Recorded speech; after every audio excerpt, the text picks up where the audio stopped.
सभी विद्यार्थियों को नमस्कार। एक बार फिर आपका स्वागत है Bhagirath sir maths YouTube channel पर। आज अपने 5 ऐसे क्वेश्चन करने जा रहे हैं जो हर एग्जाम में पूछे जाते हैं। ये 5 क्वेश्चन बहुत रिपीटेड क्वेश्चन है, बहुत मोस्ट इम्पोर्टेंट क्वेश्चन है, क्योंकि ये क्वेश्चन लगभग एग्जाम में पूछे जाते हैं। बहुत रिपीटेड क्वेश्चन है, रिपीटेड मतलब बार बार ये क्वेश्चन पूछे गए हैं। तो इन क्वेश्चनों पे आप ध्यान देना और ये सीरीज अब रेगुलर चलेगी। चलिए, क्वेश्चन है कि संपूर्ण पृथ्वी पर थल और पानी का अनुपात 1:2 है। उत्तरी अर्धगोलार्ध पर यह अनुपात 2:3 है। दक्षिणी अर्धगोलार्ध पर थल और पानी का अनुपात ज्ञात कीजिए। देखो, संपूर्ण पृथ्वी है, संपूर्ण मान लो पृथ्वी है, उस पे तो थल और पानी का अनुपात, थल और पानी का अनुपात आपको दे रखा है 1:2। ये संपूर्ण पृथ्वी पर है, संपूर्ण पृथ्वी पर है। लेकिन ये कह रहा है उत्तरी अर्धगोलार्ध पर, उत्तरी अर्धगोलार्ध पर यह अनुपात, उत्तरी अर्धगोलार्ध पर यह अनुपात यानी थल और पानी का अनुपात, थल और पानी का अनुपात है वो 2:3 है। समझ गए? आप देखो 2 और 3, यहाँ अनुपातों का योग क्या हो रहा है 5, और यहाँ क्या हो रहा है 1 और 2 कितना हो रहा है 3।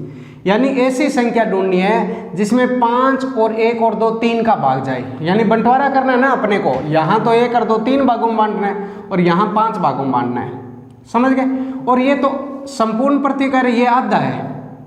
समझ गए? आधा मतलब 5 इधर है तो 5 इधर है, 5 और 5 कितने हो गए 10। कहने का मतलब 10 भागों में बांटना है, और इधर ये कह रहा है 3 भागों में बांटना है।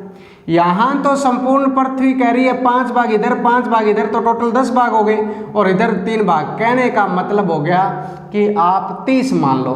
संपूर्ण पृथ्वी का जो है थल और पानी टोटल है वो क्या मान लो 30 मान लिया कि थल और पानी दोनों है वो 30 है।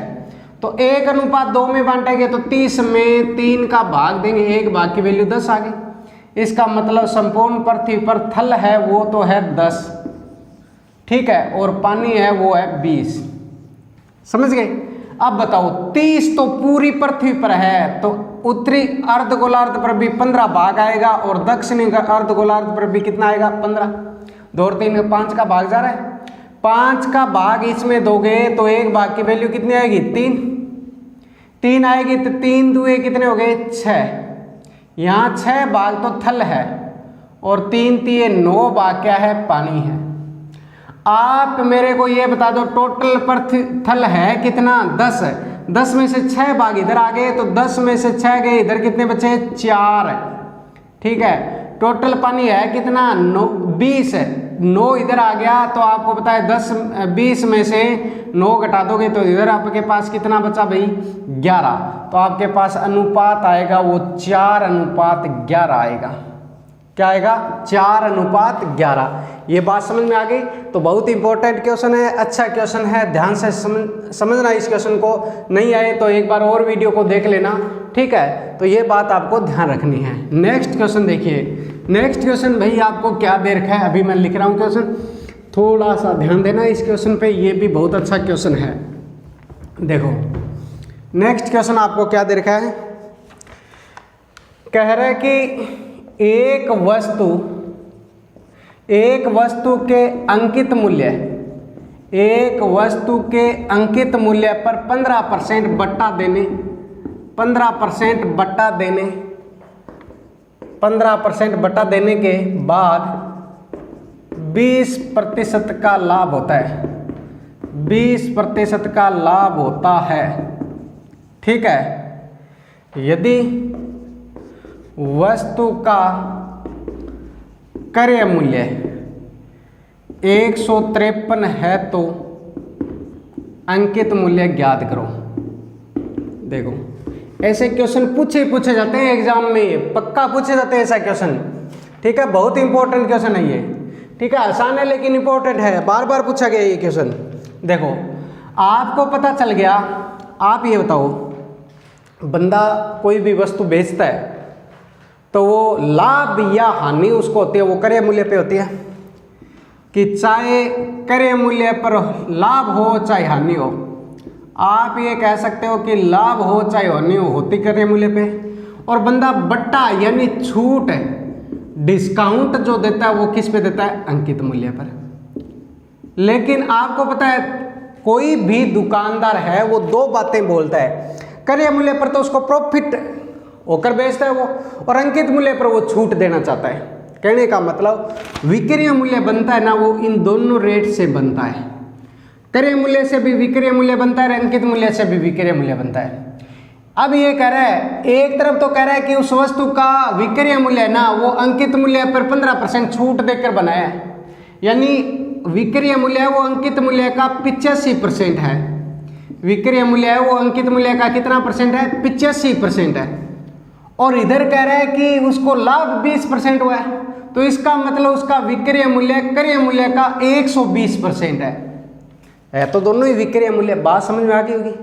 इधर यहाँ भी वस्तु को बेच रहा है, यहाँ भी वस्तु को बेच रहा है, इसका मतलब दोनों ही विक्रय मूल्य है।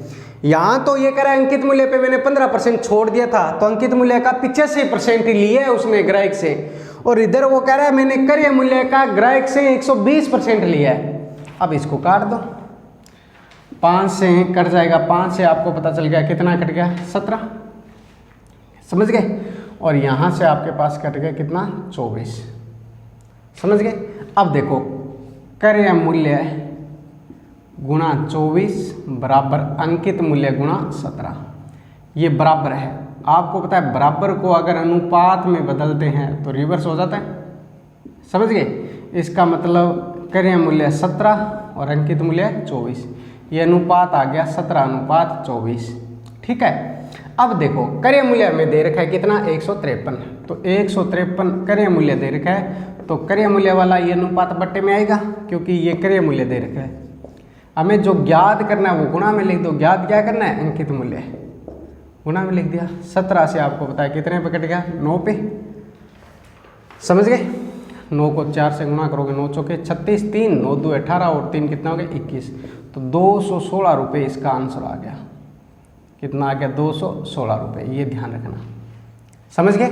अच्छा क्वेश्चन है, आपको ये क्वेश्चन एग्जाम में मिलता ही मिलता है, तो इसलिए आपको ये बातें ध्यान रखनी है, ठीक है। नेक्स्ट क्वेश्चन, 5 क्वेश्चन कराऊंगा आपको, ठीक है। अगर आपको ऐसे 5-5 क्वेश्चन करवाएंगे, अगर आपको अच्छा लगे ये सिस्टम तो आप कमेंट में ज़रूर बताना, फिर आपको इसी हिसाब से 5-10 क्वेश्चन करवा देंगे हर टॉपिक से रिलेटेड, ठीक है। नेक्स्ट क्वेश्चन देखो, नेक्स्ट क्वेश्चन कह रहा है कि यदि ए व बी का औसत a की पावर n+1 प्लस b की पावर n+1 बटे a की पावर n प्लस b की पावर n है तो n क्या होगा, ये कह रहा है, समझ गए। n क्या होगा ये अपने को बता रहा है। आप ये बताइए, अपने को पता है ए और बी का औसत, क्वेश्चन वाला तो कह रहा है ये, लेकिन अपने तो पता है अभी ए और बी दो ही संख्या, तो a प्लस बी बटे 2 ही बनेगा ए बी का औसत, क्योंकि ए बी का औसत तो ये बनना चाहिए। 2 संख्या तो दोनों को जोड़ के, 2 संख्या तो 2, यानी राशियों का योग बटे राशियों की संख्या। राशियों का योग किया तो a प्लस बी, राशियों की संख्या 2 है। अब क्वेश्चन वाला कह रहा है कि इसका औसत ये है, a की पावर n+1 प्लस b की पावर n+1 बटे a की पावर n प्लस b की पावर n।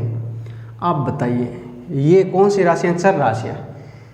इसकी वैल्यू 2 बनानी है इन दोनों की। आपने घातांक करने टॉपिक मैंने कराया था कि किसी भी संख्या की पावर 0 कर दें तो उसका मान क्या हो जाता है? 1। किसी भी संख्या की पावर 0 कर दें तो उसका मान क्या हो जाएगा? 1। देखो पावर 0 करें तो इसका भी मान 1 और इसका मान 1। यहाँ पावर 0 करोगे तो 0 प्लस 1 क्या होता है? 1, यानी a की पावर 1 a ही रहेगा। और यहाँ 0 लिखेंगे तो 0 प्लस 1 यानी b की पावर 1 बन जाएगा, b की पावर 1 क्या रहेगा? b रहेगा। और यहाँ पावर 0 करोगे तो मान 1 हो जाएगा, यहाँ 1, यानी क्या बन गया? ये a प्लस b बटे 2। इसका मतलब n का मान यहाँ क्या है? 0 है। n का मान क्या है आपके पास? 0 है। समझ गए? ये आंसर हो गया। और ध्यान रखना ऐसे क्वेश्चन में फिक्स ये है कि n का मान सदैव ही क्या होगा? 0 होगा, ठीक है। आप लेंथी तरीके से करोगे तो बहुत टाइम लग जाएगा, सीधा सा तरीका है इस क्वेश्चन का, समझ गए। तो ये बात आपको ध्यान रखनी है। नेक्स्ट क्वेश्चन देखो, नेक्स्ट क्वेश्चन देखो क्या कह रहा है। देखो अच्छे अच्छे क्वेश्चन है, ये क्वेश्चन है ना एग्जाम में आए हुए हैं आपके, ठीक है। नेक्स्ट क्वेश्चन कह रहा है कि एक दुकानदार 100 रुपये प्रति केजी के शुद्ध घी को 50 रुपये प्रति केजी वनस्पति घी के साथ मिलाकर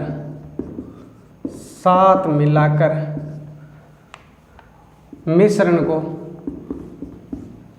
को अच्छा क्वेश्चन है ये, मिश्रण को 96 रुपये प्रति केजी की दर से बेचकर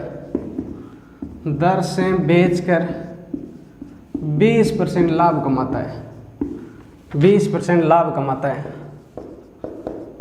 ठीक है। किस अनुपात में दोनों घी को मिलाएंगे?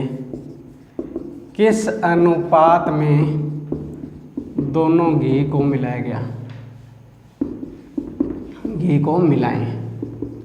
आप ये देखो, आपको पता है शुद्ध घी है वो तो क्या रेट है? 100 रुपये। वनस्पति घी है वो क्या है? 50 रुपये। दोनों को मिलाकर 96 रुपये से बेच रहा है। अगर इस पे ये प्रॉफिट या लॉस ना होना तब तो डायरेक्ट यहाँ लिख देते। अगर 96 रुपये के साथ ये लाभ या हानि ना दी हो क्वेश्चन में तब तो डायरेक्ट जिस मिलाकर जितने रेट में बेचा जाता है वो बीच में लिख देते हैं। लेकिन यहाँ 96 रुपये पे 20% लाभ हो रहा है, यानी 96 120 की वैल्यू है, हमें 100% की वैल्यू चाहिए। समझ गए? 0 से 0 12 8 96 यानी 80 रुपये हो गया। अब आप कहोगे 80, ये आपने 96 क्यों नहीं रखा? 96 है विक्रय मूल्य है, 96 है विक्रय मूल्य है। समझ गए? 96 रुपये बेच रहे हैं, लेकिन ये तो क्रय मूल्य था ना 100 रुपये, और ये 50 रुपये क्रय मूल्य था क्योंकि इस भाव का घी था। इसलिए मिश्रण में आपको हमेशा ध्यान रखना है, या तो तीनों ही विक्रय मूल्य हो और या तीनों ही क्रय मूल्य हो, सेम कंडीशन पर होने चाहिए ये। इसलिए यहाँ पे क्या लिख देंगे? 80। आपको पता चल गया 0 0 0 तीनों कट रहा है, 10 और 8 का अंतर कितना हो गया? 2। 5 और 8 का अंतर कितना हो गया? 3। तो 3 अनुपात 2 हो गया। सीधा घटाते तो भी 20 और ये 30, 0 0 कट जाता तो 3 अनुपात 2 होता। समझ गए? तो ये आपको ध्यान रखना है। समझ में आगे बात? ये लास्ट क्वेश्चन देखिए आज का, अच्छा क्वेश्चन है ये भी, ठीक है। आप चैनल को सब्सक्राइब कर लेना भाई। अगर जिसको वीडियो अच्छा लगे वो लाइक करें, वीडियो को शेयर भी करें और चैनल को सब्सक्राइब भी करें। चलिए नेक्स्ट क्वेश्चन कह रहा है कि 3 कारों द्वारा 1:2:3 के अनुपात में दूरी तय की गई, ठीक है। यदि यात्रा के समय का अनुपात 3:2:1 हो तो उनकी चालों का अनुपात याद।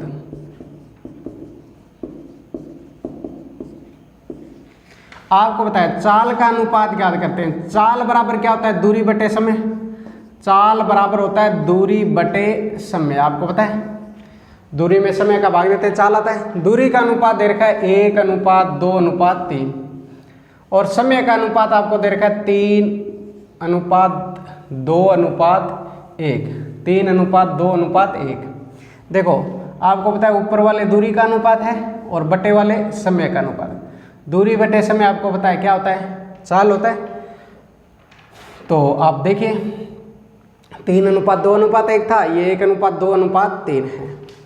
अब भाग दे देंगे, ये 1/3 बचा, ये 1 ही बचा और ये 3 बचा।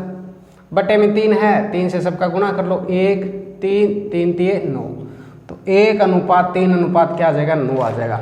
ये बात आपको ध्यान रखनी है। समझ में आगे बात? ये यहाँ तक किसी को कोई डाउट? समझ में आ गया सभी को? ठीक है। तो इस प्रकार आपको ये 5 क्वेश्चन बहुत इंपॉर्टेंट क्वेश्चन है। आप ज़्यादा से ज़्यादा वीडियो को शेयर करें, चैनल को सब्सक्राइब करें, लाइक कमेंट जरूर करके बताना वीडियो कैसा लगा। अगर ऐसा इस प्रकार के वीडियो बनाएं तो आपके लिए अगर अच्छा लगे तो आप कमेंट में ज़रूर बताना, ताकि आगे ऐसे ही वीडियो आपके लिए बनाए जा सकें। ये क्वेश्चन बहुत इंपॉर्टेंट है। धन्यवाद।